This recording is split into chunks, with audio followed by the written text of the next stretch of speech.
မိဘကိုဘာတီးလို့လဲလို့မပြောမိပါစေနဲ့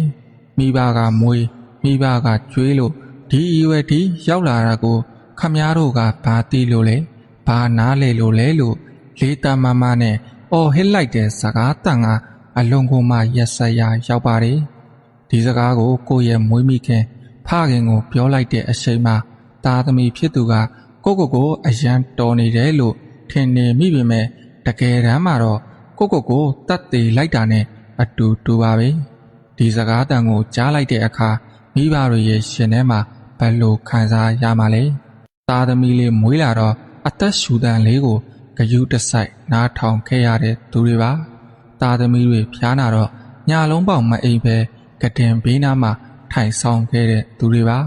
ကိုစားရမယ်ထမင်းတလုတ်ကိုတော့သားသမီးရဲ့ပါဇက်ထဲကိုအရင်ရောက်အောင်ပေးခဲ့တဲ့သူတွေပါကိုရဲ့သားသမီးအောင်မြင်ဖို့အတွက်ဆိုရင်သူတို့ရဲ့ဘဝတစ်ခုလုံးကိုဆွန့်လွတ်ခဲ့တဲ့သူတွေပါအခုတော့အဲ့ဒီလိုရှစ်ခဲ့တဲ့သူတွေကပဲခမားဘာတိလို့လဲတဲ့ဟုတ်ပါတယ်သူတို့ဘာမှမသိပါဘူးခင်မိတဲ့နီးပညာတွေသူတို့မသိဘူးလူမှုရေးရှုပ်ထွေးမှုတွေကိုသူတို့ကနားမလည်ဘူးဒါပေမဲ့တခုတော့တေချာပေါက်တော့သိပါတယ်အဲ့ဒါကတော့ကိုယ့်ရဲ့သားသမီးကိုဘလို့အသက်ပေးပြီးရှေ့ရမလဲဆိုတာပါပဲ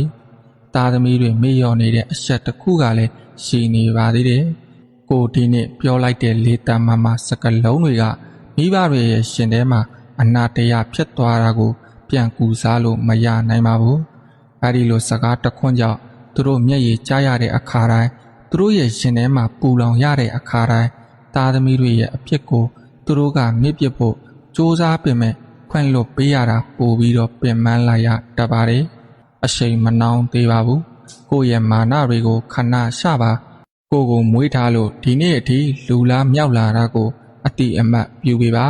ဘာမှမသိတဲ့မိဘလို့မထင်ပါနဲ့သူတို့ကကိုယ့်အတွက်ဘဝတစ်ခုလုံးပေးဆက်ခဲ့တဲ့သူတွေပါ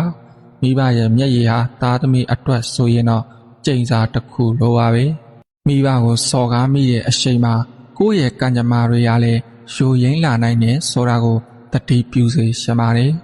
ဒါကြောင့်နောက်တစ်ခါဘာမှမသိတဲ့သူတွေလို့ဆွဆွဲတော့မယ်အချိန်တိုင်းကိုပြန်မေးကြည့်ပါငါအခုပြောလိုက်တဲ့စကားက